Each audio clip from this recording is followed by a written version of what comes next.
You think paying with cash beats the system. It doesn't. Right now, there is a tax on almost everything you buy. You never voted for it. It is not on any ballot. It is not printed on your receipt.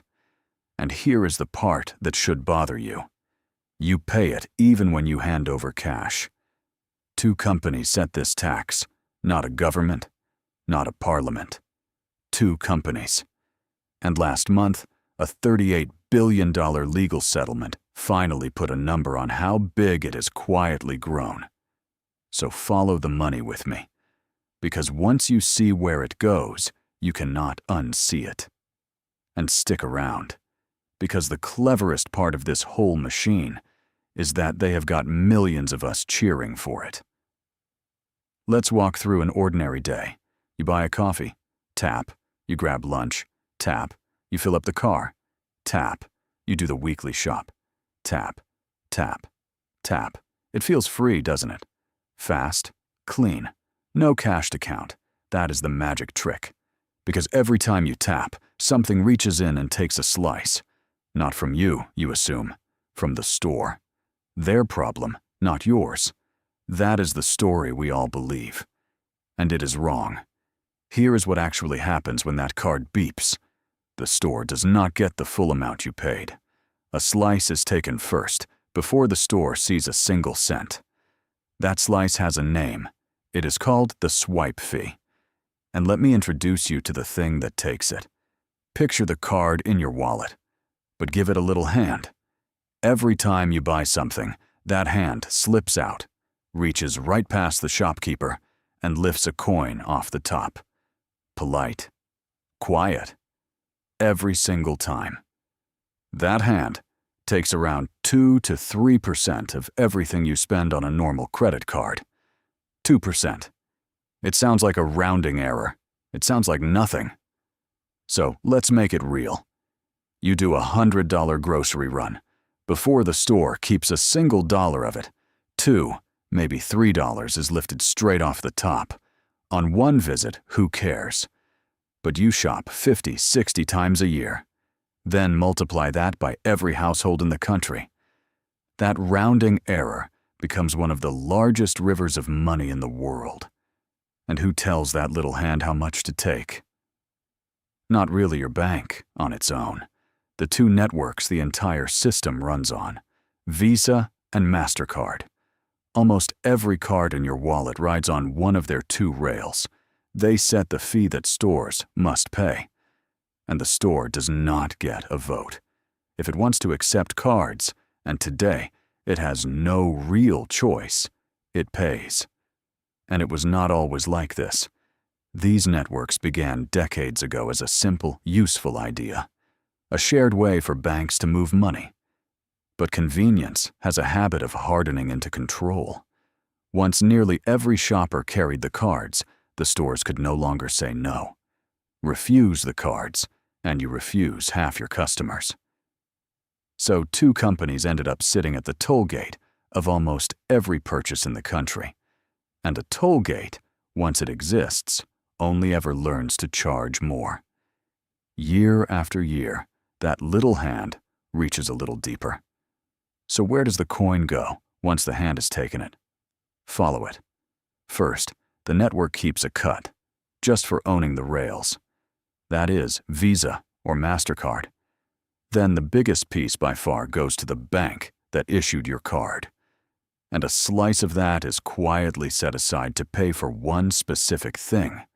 Hold on to that slice, because it is the part that turns this from merely unfair into something closer to a trap. Now the scale. In 1 year, 2024, American businesses paid more than $200 billion in these fees. One widely cited industry estimate puts it as high as $236 billion. $200 billion and up, skimmed off the top of ordinary life every single year. And think about who feels it most. It is not the giant chains. They are big enough to fight back and cut their own deals. It is the small shop, the corner cafe, the family restaurant living on razor-thin margins.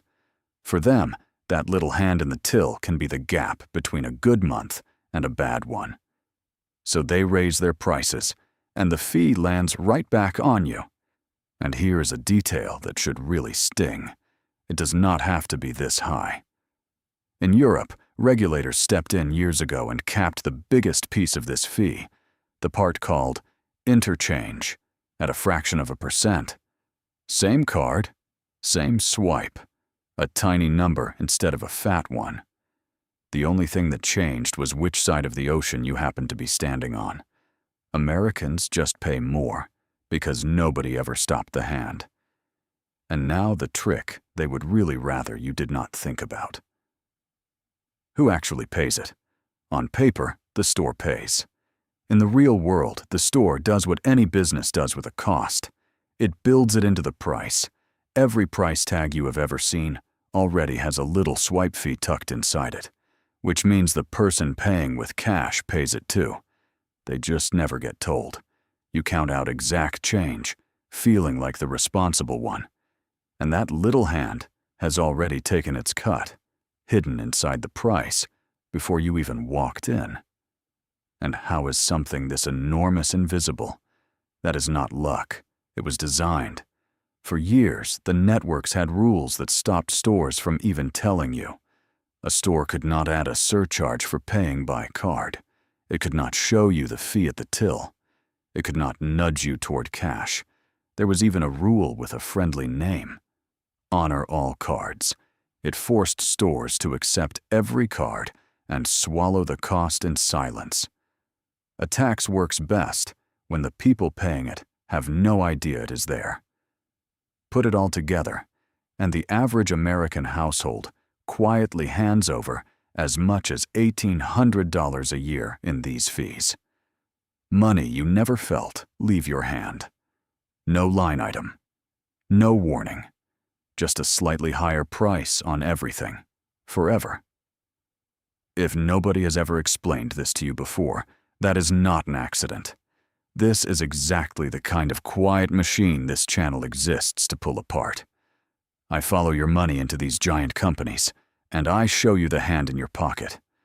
So subscribe, and I will keep doing the digging, so you always know who is taking a cut. Because we are only halfway. Up to now, this just looks unfair. What comes next is the part where they make you thank them for it. Here is the twist. You might be sitting there thinking, fine, but I use a rewards card. I get cash back. I get points. I get the airport lounge. I am on the winning side of this. And that is exactly what you are supposed to think. Remember that slice, set aside to pay for one specific thing. This is it. Your rewards are not a gift from a generous bank. The points, the miles, the cash back, they are the thank you note. The little hand takes your coin, slips a few cents back into your palm, and you smile and never ask where the rest of it went. But that thank you note has to be paid for, which means the system needs people to lose so that other people can win. And economists have measured in cold numbers exactly who loses. Researchers at the National Bureau of Economic Research went through the data. They found that every year, roughly $30 billion flows from people who pay with cash and debit into the pockets of people who pay with rewards credit cards. Let that sit for a second. $30 billion. Moving from the people with less to the people with more. And it gets sharper. About $9 billion of that, every year, flows out of households earning under $150,000 and straight up into households earning more. So picture it. The cashier ringing up your groceries, earning barely above minimum wage, paying with the debit card in her own pocket. A slice of what she pays is quietly helping fund the airport lounge for a banker she will never meet. That is not a glitch. That is the design. A reverse Robin Hood wired into every checkout counter in the country. But before you get too comfortable with your points, here is the sting in the tail. Even the winners are being farmed. The more generous the rewards, the more the banks can justify charging. So the hand reaches deeper. Prices climb for everyone. Cash and card. You were never really beating the house. You were handed a thank you note to keep you quiet, while the fee behind it kept on growing. Which brings us to why all of this is suddenly in the headlines. The stores have been fighting back, and this lawsuit is not new. It started back in 2005. More than 12 million businesses, 20 years grinding through the courts. And last month, in June of 2026, Visa and Mastercard agreed to a settlement worth around $38 billion. An earlier version had already been thrown out by a judge for being too weak.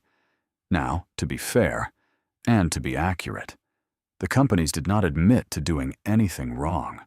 A settlement is not a guilty verdict, and it is only right to say so plainly. But look at what the stores actually won.